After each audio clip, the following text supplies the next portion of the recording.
bienvenue à ce débat du dimanche, un tremplin pour savoir ce qui se passe dans la sous-région, en Afrique et dans le monde.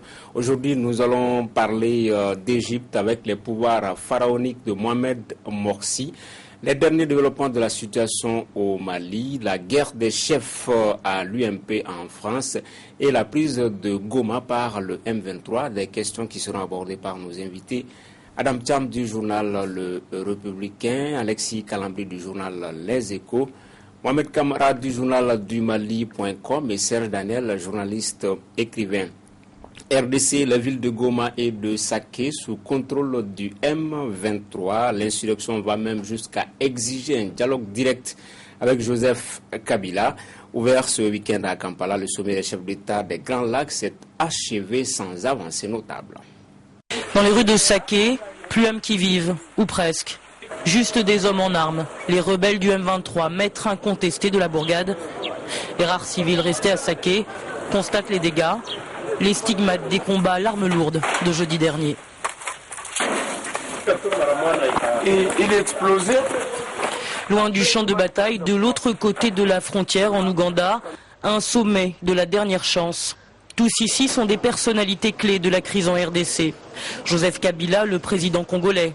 Présent également, Jean-Marie Runinga, le chef de la rébellion du M23. Un seul brille par son absence, Paul Kagame. Le président rwandais soupçonné de soutenir la rébellion en sous-main a préféré rester à Kigali. Qu'importe, la réunion a commencé par un ultimatum. Les rebelles ont 48 heures pour s'y plier. Le M23 doit arrêter de poursuivre la guerre, doit arrêter de vouloir renverser un gouvernement élu. Deuxièmement, le M23 doit cesser ses activités belliqueuses. Troisièmement, le M23 doit se retirer de ses positions actuelles qui sont stratégiquement importantes et se retirer à 20 km de Goma. Pas de réaction pour l'instant de la délégation rebelle à Kampala. Sur le terrain, en revanche, les soldats du M23 n'ont pas l'air de vouloir battre en retraite. À l'extérieur de Saké, ils ont fait main basse sur une importante cargaison d'armes des soldats loyalistes et ils savent quoi en faire. C'est une grande victoire militaire. Avec cet arsenal ici, nous sommes capables de combattre pendant même 5 ans sans reculer. Pas question de déposer les armes tant que Joseph Kabila ne négocie pas avec eux. Petite lueur de sortie de crise, à Kampala, le gouvernement congolais a fait savoir qu'il serait prêt à écouter, évaluer et prendre en compte les revendications légitimes des rebelles. Alexis Calambri, elle vous inspire quoi, les prises de Goma et de Saké par le M23? Bon, il y a deux faits à analyser sous les deux angles. Hein. Premièrement, du côté gouvernemental, je trouve dommage que le gouvernement ait refusé les négociations. Parce que, bon, on ne va pas dédouaner une rébellion, hein, mais au moins pendant longtemps, ils ont réclamé des négociations, à la limite des assises, parce qu'ils ont dit qu'il faut impliquer l'opposition, il faut impliquer la société civile, il faut impliquer tout le monde pour de vrais débats. Donc, je pense que c'était une occasion. À la limite, c'est un SOS qui était lancé au gouvernement.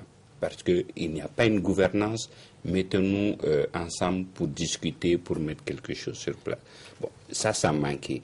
Maintenant, du côté de la rébellion, je pense que aller peut-être jusqu'à sacrifier des vies humaines pour telle revendication et à la limite pour des intérêts inavoués encore, je pense que bon, il y a une réflexion qui a manqué, quoi.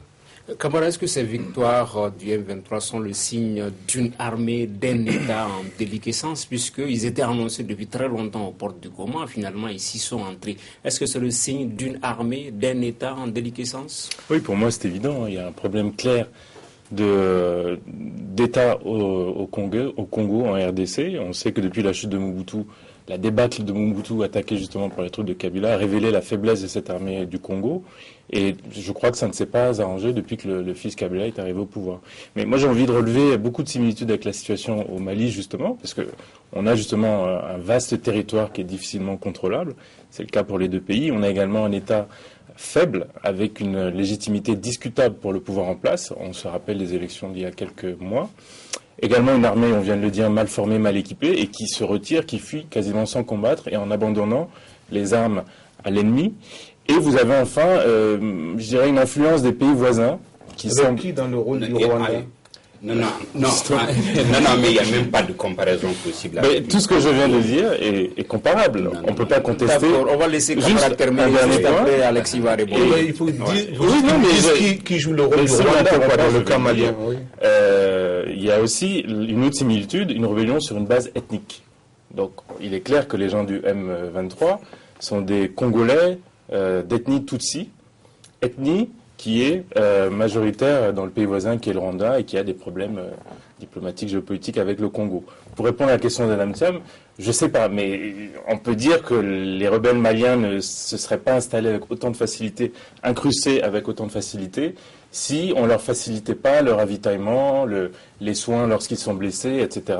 Dans les pays voisins. Maintenant, c'est à vous de faire l'éduction. Serge et Adam vont intervenir, mais juste le temps de faire Alexis qui n'est pas d'accord. Si vous voyez, Goma, c'est à 200 km du Rwanda, c'est vraiment la frontière. Alors, si vous faites le trajet par la route, mais vous serez, c'est différent. Vous quittez un pays, je dirais, développé pour tomber dans la brousse, alors que le Congo est 100 fois plus riche.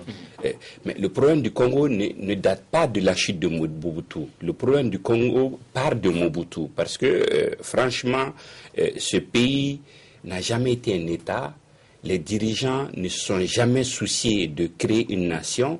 C'est le pays où vous avez le plus de fonctionnaires riches en millions de dollars, s'il vous plaît. Et non, il n'y a pas de similitude possible parce que il n'y a jamais eu volonté de qui que ce soit au Congo de vouloir. Ouais. On a le même problème d'État. L'État n'est pas présent dans beaucoup de parties du territoire malien. Oui, donc rien que sur ça, à un moment il y a donné, mais au Congo, ça a été de tout temps. D'accord, oui, on aura le temps de revenir dessus. Voilà, je voulais faire observer que l'histoire se répète malheureusement. La première fois en tragédie et la deuxième fois en comédie.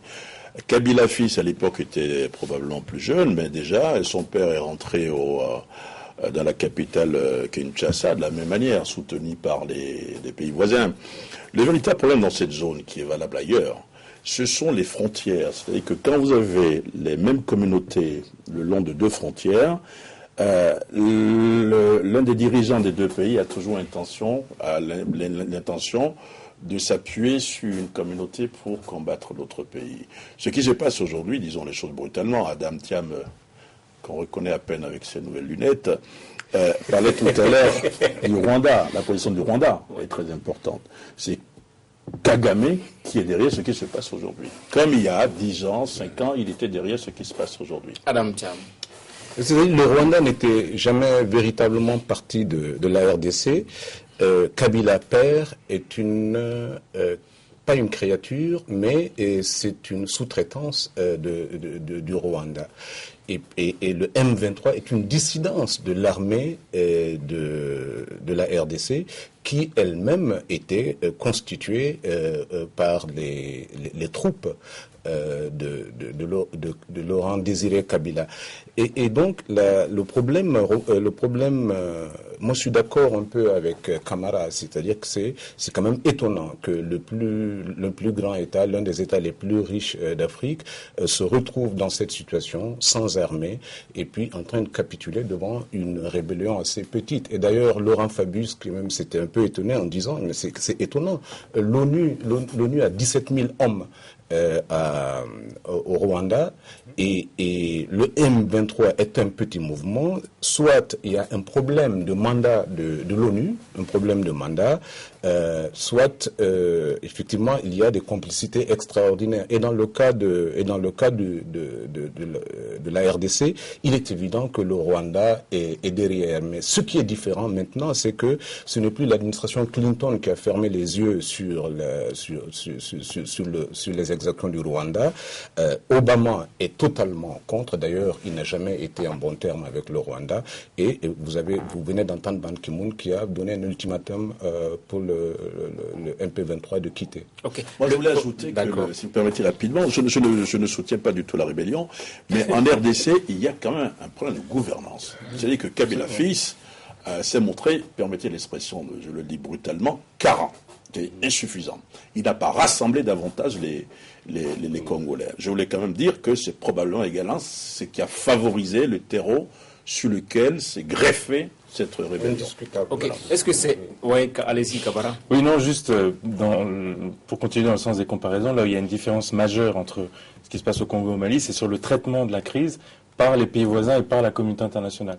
Dans le cas du Congo, on a entendu Mme Zuma, présidente de la commission de l'UA, et les chefs d'État réunis à Kampala dire clairement il faut que le M23 sorte de Goma, retourne dans la forêt, et à partir de là, on négocie sur la base de revendications dont certaines peuvent paraître légitimes.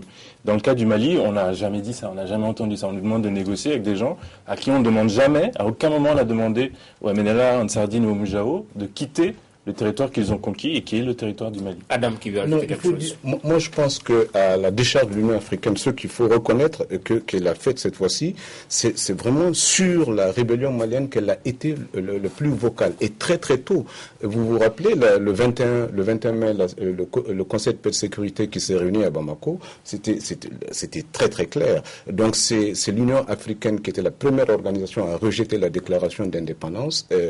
Mais ce qui se passe après, c'est un retour au statut hanté. On dit non, on n'est pas d'accord, mais on ne leur demande pas de retourner d'où ils viennent. Oui, il y a un problème à ce niveau, c'est-à-dire même au niveau de l'ONU, parce que quand le MNLA a déclaré son indépendance, il l'a déclaré contre un État aux frontières reconnues. Et donc, oui. Okay. Aujourd'hui, le M23 est à Goma et Saké. Alexis, est-ce qu'il faut envisager que le mouvement aille jusqu'à Kinshasa, ou bien pensez-vous que Goma et Saké sont des destinations finales? Bon, logiquement, avec 3000 hommes, c'est évident qu'il ne peut pas progresser tout de suite, même si un retrait également sous 24 heures semble difficile pour 3000 hommes, mais ils n'ont pas le moyen de faire plus pour le moment. Et je doute également qu'ils acceptent d'abandonner pour des négociations. En ce moment, ils n'auront plus de force pour pouvoir négocier. Moi, je pense que le tout dépendra de la pression, des pressions qui vont s'exercer sur le Rwanda. Absolument. Je pense que si on demande au Rwanda d'arrêter la rébellion, ça devrait être faisable sur des pressions internationales et précises. Les choses peuvent s'arrêter là. Mais je ne suis pas là où je ne pense pas qu'on ait besoin de 3000 hommes pour rentrer à Kinshasa. À l'heure actuelle, même avec 1 millier de personnes, vous rentrez facilement à Kinshasa. Il suffit d'avoir des armes, il suffit d'avoir des dispositions. Ils peuvent le faire. Surtout qu'à l'intérieur de l'armée congolaise, il ne faut pas oublier que vous avez à Kinshasa et aux environs, vous avez des partisans d'un certain Bemba qui peuvent être tentés de rejoindre, de rallier cette rébellion-là. C'est trop loin. La situation vraiment Kinshasa, c'est trop loin. Je veux dire que non loin de Kinshasa, avoir peut-être une nouvelle rébellion. Parce qu'il y a d'autres foyers. Mobutu est parti sur une conspiration de la communauté internationale et surtout sur un lâchage américain. Sinon, c'est trop loin pour n'importe quelle rébellion d'atteindre la capitale. Ceci dit, effectivement, il y a des foyers de mécontentement qui peuvent être fédérés à Kinshasa déjà contre un régime qui a été très très mal élu. Ok. Il y a beaucoup d'incohérences au sein même de l'ONU. C'est vrai que le Rwanda est membre non permanent du Conseil de sécurité de l'ONU, mais il y a des rapports onusiens qui incriminent, qui citent nommément le Rwanda. On ne voit pas beaucoup le paradoxe. Il est membre non permanent du Conseil de sécurité. En même temps, il est nommé, il est régulièrement cité. Et pour aller plus loin, il me semble qu'il prend la présidence du Conseil de sécurité à partir de janvier 2013. Il y a effectivement une conspiration, c'est connu. C'est un pays immensement riche qui n'a aucune législation minière de quelque nature que ce soit. C'est-à-dire, vous avez... Là, vous parlez du Congo. Oui. Donc, chaque petit dignitaire a sa main mise sur un minerai, sur une zone. Mais comment expliquer l'hégémonie du petit Rwanda sur cette zone-là? C'est un pays plus organisé. Il a un chef d'État redoutable. Sinon, il y a les forces des Nations Unies qui sont là, à Goma. Et Goma a été pris sur leur nez, à leur barbe, il n'y a rien dessus. Donc, franchement, je pense que, bon, tout le monde a laissé faire parce que quelque part, tout le monde y gagne. Il faut dire qu'il y avait deux raisons quand même qui ont fait que la communauté internationale a regardé un moment sans agir cette question. La question de Banyamulenge, vous l'avez évoqué tout de suite, camarade, c'est-à-dire donc des gens qui peuvent être rwandais d'origine et qui sont à la frontière. Et puis il y a la question des Hutus, donc des FRDC qui étaient réfugiés, donc les génocidaires qui étaient réfugiés au Congo. Et puis, bon, vous savez, hein, le Rwanda a été pendant longtemps l'enfant chouchou de la communauté internationale. Et puis, le Rwanda est dans un pays de la RDC qui n'existe véritablement que de nom, quoi, depuis un moment. Moi je m'interroge sur les pressions qu'on peut exercer sur le Rwanda et qui pourraient aboutir à un retrait du M23, parce qu'il a été établi il y a plusieurs semaines, clairement par un rapport de l'ONU, que le Rwanda soutenait le M23. Quelques pays occidentaux, notamment scandinaves, ont cessé l'aide bilatérale qu'ils apportaient au Rwanda. États-Unis aussi. Les États-Unis aussi. Et pour autant, le M23 ne s'est pas arrêté. Au contraire, ils ont été jusqu'à prendre Goma il y a quelques jours. Donc, grande interrogation sur les pressions sur le Rwanda. Kagame, faiseur de roi dans cette zone-là? Faiseur de roi, je ne sais pas, mais en tout cas, chef d'État respecté et craint. Ok. Ça, c'est clair. Vous parlez à l'instant du Mali, nous allons justement parler de ce pays. C'est à partir de ce lundi 26 novembre que le Conseil de sécurité se penchera sur le concept stratégique proposé par l'Union africaine en vue de la reconquête du nord du pays. Même si l'espoir reste permis quant à l'adoption d'une résolution, des questions se posent quant à l'imminence du déploiement des troupes sur le terrain. Alexis, comment est-ce que vous avez accueilli cette sortie de Romano Prodi qui pense qu'il n'y aura peut-être pas d'intervention avant septembre 2013? Bon, pour moi, il n'est pas militaire, il n'a aucune notion de stratégie militaire. À la limite, pour le moment, franchement, les déclarations qui vont dans le sens de dire on va attaquer, on va pas attaquer, on est dans une dynamique de donner une chance à la paix. Et je pense que aucune structure sérieuse ne dira, ou en tout cas personne ne prendra au sérieux quelqu'un qui va dire demain je vais vous attaquer. C'est-à-dire qu'une stratégie militaire n'est pas sur la place publique. Camarade Prodi, peut-être c'est basé sur des éléments pertinents pour avancer l'échéance de septembre 2013. Je pense que peut-être il a voulu rassurer les gens avec lesquels il va falloir négocier. Leur faire comprendre que vous inquiétez pas, on a encore le temps pour la négociation. Cela dit, je pense que c'est un très mauvais message qu'il envoie, notamment aux islamistes, aux terroristes, parce que ça leur donne l'impression que finalement cette pression graduelle qui était en train de progresser et dont on disait qu'elle commençait à les affoler, elle est complètement retombée. Et du coup, ils vont se réinstaller tranquilles, ils vont revenir avec des renforts supplémentaires. Moi, je continue de m'interroger sur le choix des personnes qui sont désignées au chevet du Mali, aussi bien au niveau de l'Union africaine qu'au niveau de l'Union européenne. Bon, j'ai rien contre les personnes, mais on envoie des mauvais signaux quand on choisit l'ex-président Bouyoya, ex-putschiste, comme représentant de l'UA, quand on choisit le général Sekouba Konaté, dont on dit qu'il est très aguerri et très fort sur le terrain, mais dont les capacités de management et de gestion d'une crise ne sont pas reconnues, loin de là. Et quand on choisit Romano Prodi, qui est un personnage respectable, ancien Premier ministre, ancien président du Conseil italien, rigoureux, travailleur, etc., mais qui ne connaît rien à l'Afrique, et encore moins aux questions du Sahel. Donc il y a clairement des questions à se poser sur la manière dont la crise malienne est traitée par la communauté internationale. Adam Thiam, sur la même question. C'est-à-dire, Romano Prodi n'a pas fait une prophétie, hein. Il s'est basé sur le travail du comité des experts arabes. Et ce comité d'experts met en avant l'armée malienne dans la reconquête, mais dit que l'armée malienne en ce moment a besoin d'un reconditionnement psychologique et d'un renforcement de ses capacités pour être en mesure de reconquérir le Nord. Je crois que c'est ça. En dépit de tout ce qu'on peut dire, camarade, je pense effectivement que ce que Romano Prodi a dit est simplement le travail des experts qui étaient réunis à Rabat. Mais ça veut dire à mon avis deux choses. Ça veut dire que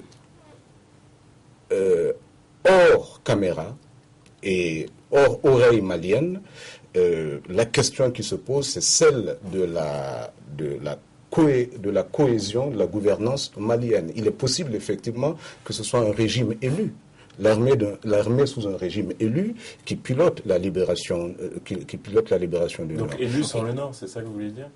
Je pense que très honnêtement, à part le Mali, plus personne à l'extérieur ne remet en cause effectivement la question d'aller aux élections avant la libération du Nord. Pour la simple raison qu'il y a vraiment une jurisprudence abondamment riche dans l'histoire.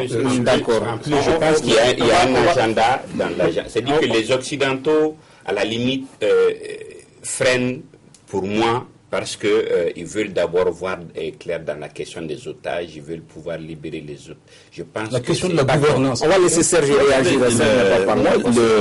Il y a un confrère malien, ancien ministre, qui disait récemment que quand la guerre commence, il n'y a plus de stratégie. C'est le terrain qui commande. Mais Romano Prodi, en disant il n'y aura pas d'intervention militaire avant juillet ou septembre 2013, il sait de quoi il parle. Il se base sur les avis d'experts. Pour deux raisons essentielles, c'est que le nord du Mali, allons conquérir le nord du Mali aujourd'hui, si vous voulez. On ne peut pas reconquérir le nord du Mali seul. Il faut toute une logistique, il faut l'arrivée des troupes, la formation des troupes maliennes qui ne sont pas encore formées. Enfin, les troupes pour besoin de... La formation a commencé. La formation, d'après mes informations, n'a pas commencé. Les préalables pour une formation a commencé, puisque le camp d'entraînement sera visiblement vers Ségou. Il faut assurer la sécurité. C'est un investissement assez lourd, si vous voulez, en termes d'intervention. Maintenant, même si Romano Prodi dit qu'il n'y aura pas d'intervention avant septembre 2013, ça n'exclut pas du tout, après le vote de la résolution à l'ONU, ça n'exclut pas du tout une intervention, une frappe ici, une frappe par là. De qui? C'est une frappe du Mali appuyée par la communauté internationale. Mais le Mali n'a pas besoin de cette résolution pour frapper. Mais le Mali seul ne peut pas frapper. Nous avons aujourd'hui, clairement. Oui, moi, ce que je voulais dire, c'est qu'effectivement, le Mali ne dépend pas de la résolution des Nations Unies pour commencer la libération du Nord, et qui peut être une question de moyens, etc. Mais ça n'est pas la question de l'armée, parce que l'armée, on ne peut pas dire d'un côté qu'il faut que l'armée soit sous le contrôle du politique, et de l'autre, disculper le politique, effectivement, de la situation actuelle, du fait que le Nord n'est pas en train d'être libéré. Et donc, je pense que ce que la communauté internationale est en train de faire à notre insu, c'est de voir dans quelle mesure il ne faut pas mettre simplement la nouvelle armée reconditionnée sous un leadership élu et qui a le temps de travailler pour lui. Naturellement, eux, ils ne croient plus du tout cette histoire que faire l'élection sans le Nord, c'est entériner la partition, parce que ce qui entérine la partition, c'est le fait qu'il n'y ait pas d'armée au Nord. Ok. Camara, l'émissaire du médiateur de la CEDEAO était à Bamako ce week-end. Il a rencontré le président par intérim. On parle de rencontre entre les deux parties en début décembre à Ouagadougou. Comment est-ce que vous... Les deux parties, c'est qui? Oui, entre les rebelles, les mouvements rebelles et islamistes et le gouvernement malien. Donc c'est plusieurs parties. Je pense qu'il s'agit, pour être plus précis, de rencontres entre le gouvernement du Mali et ceux avec lesquels on considère qu'il est possible de négocier, à savoir Ansar Dine et le MNLA. C'est ça les deux parties. D'accord, donc voilà, soyons plus précis. Je pense que de toute façon, si ces gens-là, à partir du moment où ces gens-là reconnaissent l'intégrité territoriale du Mali, acceptent un pays laïque et tolérant dans lequel les gens choisissent leur religion et où elle ne leur est pas imposée, pourquoi pas, il faut discuter. Simplement, c'est vrai qu'il est difficile lorsque le pouvoir n'est pas légitime.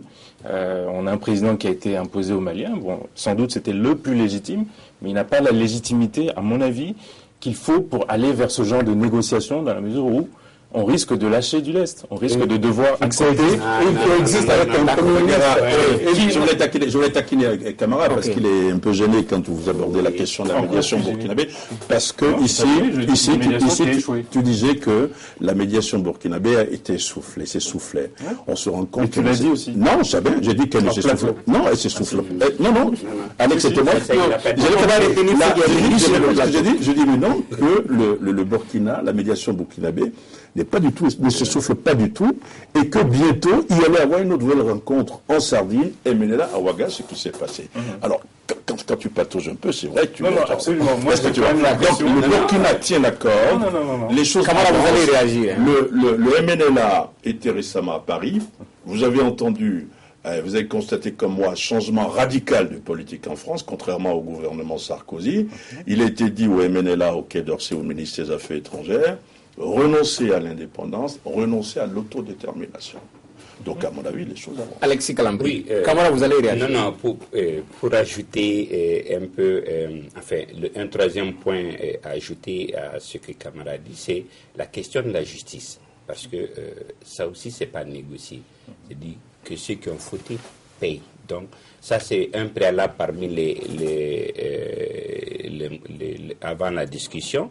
Et justement, pour lui abonner dans le même sens que Serge, c'est-à-dire on ne reviendra pas sur cette question de qui pour l'intérim, parce qu'ils reconnaissent que c'est le plus légitime. Donc, faisons avec... disons les ressentiments et la négociation est indispensable. Dans tous les cas, une guerre finit par la négociation, même si on gagne. Alors pourquoi ne pas commencer par la négociation? Il y a des concertations qui sont annoncées pour le 10 décembre. Est-ce qu'il ne faudrait pas mieux que les négociations interviennent après ces concertations nationales, peut-être? Bon, moi je pense que c'est justement l'intérêt des concertations nationales, c'est-à-dire que tout le monde se mette derrière le chef, qu'on désigne un chef. Il semble que, à mon avis, ça doit être le chef de l'État et pas le Premier ministre ni l'armée, que tout le monde se mette d'accord derrière lui, donne un mandat clair, dans le cadre d'une feuille de route qui sera discutée lors de ces concertations nationales. À partir de là, la charge pour lui de mettre en place les organes qu'il juge nécessaires. Il avait parlé d'une commission nationale de négociation qui pourrait être aussi négociée pendant les concertations et qui irait aller justement négocier. Mais puisqu'on parle de négociation, pour revenir sur ce que disait Serge concernant la médiation, aujourd'hui, vous voyez bien que l'Union africaine est beaucoup plus impliquée. Elle a nommé un envoyé spécial. Les Nations Unies ont également nommé un envoyé spécial qu'on appelle Romano Prodi. Pour quelles raisons? Moi, je peux penser que si la médiation burkinabé s'était bien déroulée jusqu'à aujourd'hui, on n'aurait pas eu besoin de faire appel à d'autres personnalités pour venir nous aider.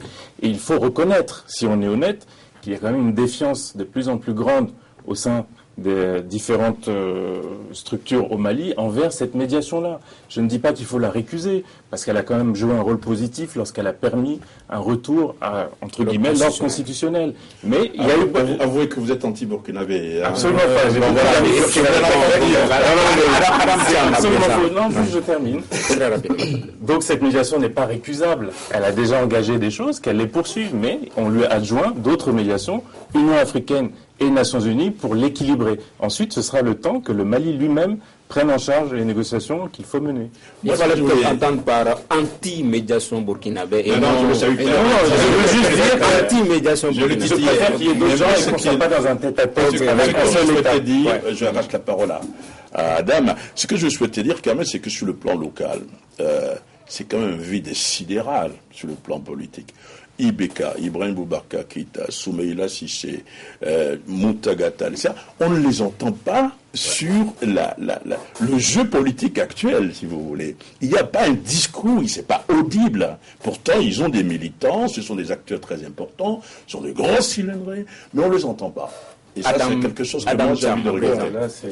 Oui, mais ce qu'on a entendu, et qu'on a souvent réentendu, même côté malien, était dans un premier temps pour le dialogue, avec la rébellion. Maintenant, quand même, le problème, c'est la communauté internationale, à mon avis, parce que les Nations Unies ont bel et bien voté une résolution disant qu'il ne peut pas s'agir de négocier avec les terroristes et leurs complices. Alors, où en Sardine est complice du terrorisme ou il ne l'est pas, s'il l'est, c'est étonnant que ce soit le représentant de Ban Ki-moon dans la région africaine Saïd Djenit qui s'est déplacé à Ouaga pour rencontrer en Sardine. Et si, par exemple, et puis pour le MNLA, n'allons pas loin. Il n'y a même pas, à mon avis, de médiation burkinabé. Ce qu'on a, c'est un axe Paris-Alger.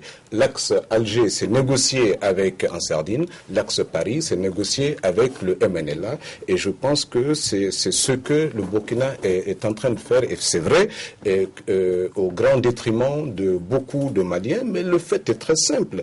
Est-ce que nous pouvons aujourd'hui, à l'heure où je vous parle, libérer le Nord par la guerre? C'est ça la question. Ok, la question reste posée. On va à présent parler de la situation en Égypte. Morsi, nouveau pharaon, en tout cas après avoir limogé le procureur de la République, qui fait désormais face à la fronde de l'opposition et de la justice, qui les reproche de s'être octroyé les pleins pouvoirs, à savoir exécutif, législatif et judiciaire.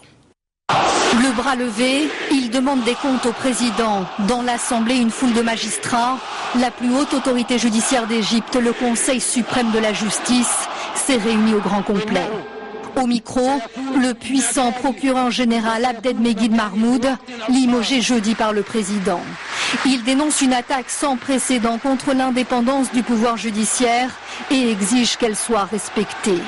À Alexandrie, le club des juges s'est quant à lui mis en grève. Une fronde des juges après que Mohamed Morsi, issu des frères musulmans, se soit arrogé jeudi les pleins pouvoirs dans une déclaration constitutionnelle. Dans ses mains, le pouvoir exécutif, législatif, mais aussi désormais judiciaire.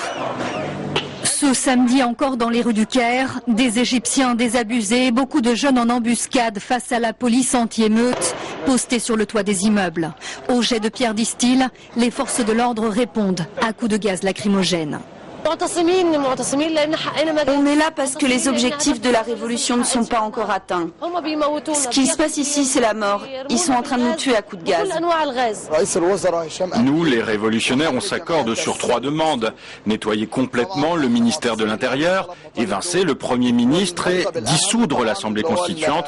Voilà pourquoi on proteste et on l'a dit au président Morsi. Si les droits de ceux qui sont tombés ne sont pas respectés, nous ne serons pas responsables des conséquences.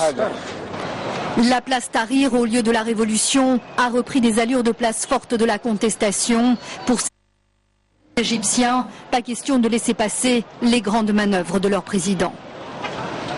Camara, est-ce que Morsi est sur les traces de Moubarak? Quand même, Moubarak a été chassé parce qu'il centralisait le pouvoir. Est-ce que Morsi est aujourd'hui sur les traces de son prédécesseur? Bon, disons que dans la gestion du pouvoir, ça y ressemble de plus en plus parce qu'il détient le pouvoir exécutif en tant que président élu. L'Assemblée, en tout cas la Chambre des députés a été dissoute en juin. Il a donc récupéré les pouvoirs législatifs. Et là, à travers l'acte qu'il vient de poser, également les pouvoirs judiciaires. Ça fait peut-être beaucoup, effectivement, mais je ne suis pas sûr qu'il soit prêt d'être balayé dans la mesure où la révolution qu'il a menée au pouvoir est encore récente et qu'on attend surtout que l'Assemblée constituante délivre une constitution qui sera votée par le peuple égyptien. Je crois que c'est à partir de là qu'on pourra réellement tester Morsi et le fait qu'il aille vers une dictature ou bien qu'il reste finalement un démocrate. Alexis, selon certains opposants, il semble emporter, surfer sur sa récente victoire lors de la négociation entre Israël et puis le Hamas. Non, en fait, c'est pas un idiot. Il a un bon parcours politique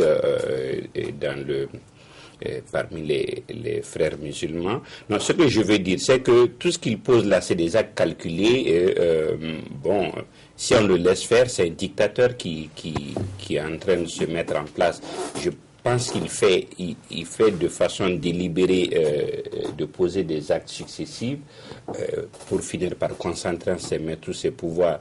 C'est vrai que, bon, de tout temps, c'est pas nouveau. L'Égypte a toujours été celui qui est intervenu, ou en tout cas qui permet à la Palestine d'avoir encore un appui chaque fois qu'il fait face à Israël. Mais bon, franchement, ça ne lui donne pas plus de droits que ça, quoi.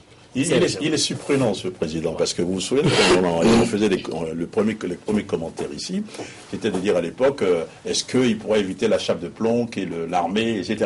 Alors non seulement il est arrivé à les dribbler pour le moment, mais derrière chaque homme politique démocratiquement élu, finalement, il y a un dictateur qui sommeille. Il veut prendre tous les pouvoirs, comme Moubarak. Je trouve que c'est quelque chose de regrettable. Mais la leçon ou l'observation que je voulais faire de cette crise naissante, c'est que les Égyptiens et les Égyptiennes ne sont plus prêts à se laisser faire. Vous avez vu, il y a des milliers de personnes dans les rues pour dire non, nous ne sommes pas d'accord. Adam Thiam. Non, c'est vrai, il y avait à peu près, je crois, vendredi, 50 000 personnes à Tahrir. C'est vraiment le plus gros rassemblement depuis le printemps. Et c'est aussi vrai que les frères musulmans dont est issu Morsi reconnaissent que c'est une dictature, mais ils disent que c'est une dictature temporaire. Donc c'est la constitution en train d'être réécrite, assemblée dissoute, presse muselée, justice aux ordres, et c'est vrai, il n'y a aucun doute que Morsi est en train d'aller un peu loin. Mais peut-être, comme l'a dit Alexis Calambri, c'est un risque calculé plutôt qu'un calcul risqué, parce qu'il a été élu par la majorité des Égyptiens et contrairement à la période Moubarak, ce que nous avons, ça n'est pas les manifestants de Tahrir contre les forces de l'ordre, c'est les civils pro-Morsi, anti-Morsi qui sont aux prises, et ce n'est pas du tout évident, effectivement, que les anti-Morsi gagneront la partie, d'autant que Morsi déjà aujourd'hui commence à jeter du lest. Okay. Il est décrié à l'interne, mais au même moment, la communauté internationale a une certaine sympathie envers lui, notamment le rôle qu'il a joué à travers ce cessez-le-feu intervenant entre Israël et le Hamas. Non, en fait, c'est pas sa personne à ce niveau-là. L'Égypte est quelque part la force qui... En tout cas, le pays qui stabilise tout le monde arabe. Traditionnellement, c'est vraiment, disons, le pays qui permet de tenir tout le monde arabe. Et vous voyez le grand soutien financier des États-Unis à l'Égypte. Donc, tout le monde, comme le lait sur le feu, tout le monde... Mais Hamas, c'est un peu les frères musulmans de Palestine, hein, oui. Je ne sais pas. Oui, mais Bon, l'Égypte est le premier pays à avoir fait la paix avec Israël. Ça date de Nasser ou ça date, je ne sais plus. Et donc, il a une influence sur les autres pays lorsqu'il s'agit de relations avec Israël. Donc, c'est vrai que l'Égypte joue ce rôle traditionnel d'équilibriste entre les deux belligérants, mais je crois que c'était un premier test pour Morsi. Il n'y avait pas eu de problème avant, depuis son élection. C'est un premier test qu'il a réussi, il a obtenu un cessez-le-feu, mais je crois sincèrement qu'auprès de la communauté internationale, ce qui se passe ces jours-ci avec l'acte qu'il a posé, a largement lavé un peu la victoire qu'il avait obtenue en obtenant le cessez-le-feu. Oui, c'est-à-dire que son intervention sur Gaza a été saluée. Obama lui a même fait des compliments. Mais ceci n'a pas empêché l'Occident, depuis 48 heures, de le rappeler un peu gentiment à l'ordre. Ça s'est fait avec Obama, ça se fait avec la France, et surtout, on sait que les laïcs et les libéraux ont des sympathies très fortes dans le camp occidental. Et d'ailleurs, c'est pourquoi Mohamed Baradei a fait Flores avec sa formule. Raser les moustaches, raser la barbe de Morsi et vous trouverez Moubarak. Le problème, il n'a pas profité, à mon avis, de ce succès diplomatique. Parce que le problème est à l'intérieur. Et je crois qu'aujourd'hui, d'ailleurs, j'ai écouté quelque part, au sein de sa formation, de la coalition que le soutient, il y a déjà des voix qui s'élèvent pour dire, attention, on a élu un démocrate et non un dictateur. Donc, très rapidement, à mon avis, il devrait faire face aux milliers de manifestants. Camara, pour terminer. Oui, non, j'allais simplement louer quand même, il faut le dire, le sens tactique de Morsi. Je parce que vous allez louer mes propos, mais c'est pas... non, surtout pas ceux qui précédaient, certainement pas. Il a posé cet acte quelques jours après avoir remporté justement ce succès diplomatique. Alors c'est vrai que ça se joue beaucoup à l'intérieur, comme vient de le dire Serge, mais je pense que quand il y a une pression de la communauté internationale, ça peut accélérer, faciliter les choses. Et du fait qu'il s'est montré comme incontournable dans la gestion des problèmes entre Gaza et Israël, fait que les pressions sont plutôt amicales pour le moment. Ok. Dernier point de cette émission, France, avec la guerre des chefs à l'UMP. L'élection à la présidence de ce parti tourne au feuilleton et comme dans un conflit post-électoral en Afrique, les regards sont désormais tournés vers un dernier recours pour certifier et même proclamer les résultats définitifs. On est encore bien loin d'un déblocage. François Fillon n'a plus aucune confiance dans les instances statutaires du parti et ne se fiera qu'au seul verdict d'Alain Juppé. Rien ne vaut une forte comparaison pour que cela soit bien clair. Un parti politique, c'est pas une mafia. Un parti politique, c'est pas un endroit où on peut étouffer les affaires, refuser de dire la vérité. En milieu de journée, Alain Juppé précise les conditions de sa médiation et réclame que les représentants des deux candidats quittent la commission des recours. Le rôle de cette commission des recours est aujourd'hui un point dur entre Fillon et Copé. C'est la raison pour laquelle je propose que les membres de la Commission nationale des recours qui ont pris position pour l'un ou l'autre des deux candidats pendant la campagne électorale se déportent de cette commission. Alain Juppé donne par ailleurs jusqu'à dimanche soir pour que tous les trois se rencontrent. D'accord, répond désormais Jean-François Copé, mais hors de question que la commission soit modifiée. Pour ma part, je le redis, seul vaut le verdict qui sera rendu par la Commission nationale des recours prévu par nos statuts, dont j'ai accepté, comme François Fillon, le pensais-je, comme surtout Alain Juppé, que ce soit sous le regard attentif et impartial de la médiation Juppé, qui garantira la transparence absolue des résultats proclamés. Dernier coup de théâtre, c'est désormais Yannick Paternotte, le copéiste et président de la commission des recours, qui refuse les conditions d'Alain Juppé.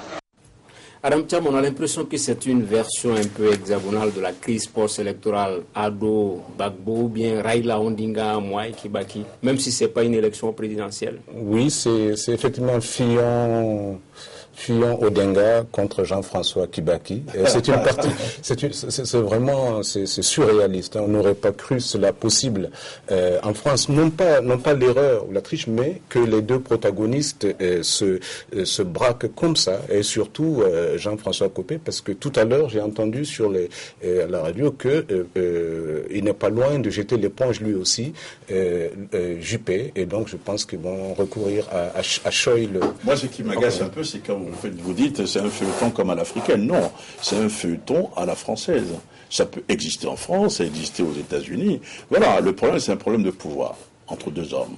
Okay. Voilà. Serge, Alexis, ça, je partage cette analyse. Et là, je pense qu'il n'y a pas de solution. C'est-à-dire, Juppé, en tant que médiateur, était déjà désabusé parce que avant le début des médiations, il disait déjà, s'ils ne sont pas d'accord avec ce que je propose, je m'en lave les mains. C'est surprenant de voir à ce niveau comment les gens se cramponnent, comment chacun veut, et ça a le seul mérite de faire partir les militants. Ok. Et comment est-ce que l'ombre de Sarkozy plane toujours sur ce parti? Est-ce que c'est l'absence de Sarkozy qui... Bien sûr, lorsqu'il n'y a pas un chef incontesté, effectivement, les héritiers se querellent. Et ça, c'est propre à tous les grands partis qui viennent de perdre le pouvoir. Je vous rappelle qu'en 2008, on a connu quelque chose d'assez similaire au Parti socialiste. Il y avait une guerre entre Ségolène Royal et Martine Aubry, on a parlé de fraude, etc. Bref, ça n'a pas été aussi loin, mais c'est propre aux grands partis qui perdent le pouvoir. Cela dit, je pense qu'il faut relativiser les comparaisons. Il n'y a pas mort d'homme. Il n'y a pas mort d'homme, clairement. Non, mais on était loin de s'imaginer que ça pouvait intervenir en France. Mais si, je dis que ça, il y a 3 ans, lorsqu'on publie des résultats et qu'on découvre que des résultats d'un deux partis ont été cachés, oui, mais c'est la magouille, ça, camarade. Sauf que les deux partis disent que c'est un pur oubli. Ah ouais, il faut pas oublier ce genre de trucs. Par contre, il y a une magouille, sans doute, au niveau des bourrages des urnes, etc. Et vous vous rappelez de la Floride en 2000 aux États-Unis. Oui. Donc il ne faut pas croire que c'est qu'en France. La différence entre la Floride et le truc, c'est vrai que c'était des élections d'État aux États-Unis. Oui, et donc c'est plus mais Al Gore a accepté le verdict. Il a accepté le verdict et pour l'instant, en France, aucun des protagonistes ne semble prêt à accepter l'arbitrage. La morale Fillon a été loin en disant même si je gagne, même si on m'attribue les voix que j'estime, je ne prends pas la présidence du parti parce que c'est pas avec 26 voix de différence. Justement, il y a des départs, des défections, ça et là. Est-ce que le parti pourrait se relever de ces soubresauts-là? Ça va être difficile. Oui, ça va être difficile parce que, je pense que, en fait, il y a beaucoup de charognards qui sont là, qui guettent. Surtout que, franchement, c'était devenu un mouvement assez hétéroclite, avec des convictions disparates, et puis... Vous savez, moi je pense que c'est une question de leadership. Dans tous les partis, il y a des tiraillements, etc. Mais il y a un enjeu, c'est la conquête du pouvoir. Et cette prochaine conquête, c'est 2017. Et je peux vous dire que d'ici là, ils seront prêts. Ils seront prêts parce qu'ils vont se mettre d'accord. Et une fois qu'ils auront un leadership assumé, ils vont repartir à la conquête des militants, élargir leur audience, etc. pour être prêts à affronter François Hollande. C'est justement ça l'enjeu. La raison pour laquelle il y a autant de difficultés entre les deux, c'est que celui qui sera élu, probablement, sera le candidat de l'UMP face à Hollande en 2017. En tout cas, il y a eu un précédent. Et il y a eu un précédent, c'est au Parti socialiste. Il y avait eu des élections bananières là-bas aussi, mais le parti s'est rassemblé et puis il a gagné l'élection. Donc c'est fort possible. Encore que cette fois-ci, ils sont quand même en train d'aller beaucoup plus loin que... Parce qu'il y a Lorsque Fillon parle de mafia, c'est quand même aller trop loin. Oui, c'est dit que les gens ont tenu des propos qui font que il y a des réconciliations qui vont être difficiles, il y a des ressentiments qui restent, et puis franchement, je pense qu'on n'a pas fini avec les démissions. C'est toujours difficile, mais lorsqu'il y a un enjeu qui dépasse les intérêts personnels, les gens se mettent d'accord au moins pour un temps pour y aller. Vous voulez pas les sur ce numéro du débat du dimanche. Voilà, sur ce prend fin ce numéro du débat du dimanche. Merci de l'avoir suivi. Nos invités étaient Adam Thiam du journal Le Républicain, Alexis Calambri des Échos, Mahamadou Kamara du journal du Mali.com et Serge Daniel, journaliste écrivain. Merci de l'avoir suivi et à dimanche prochain pour un autre numéro du débat du dimanche.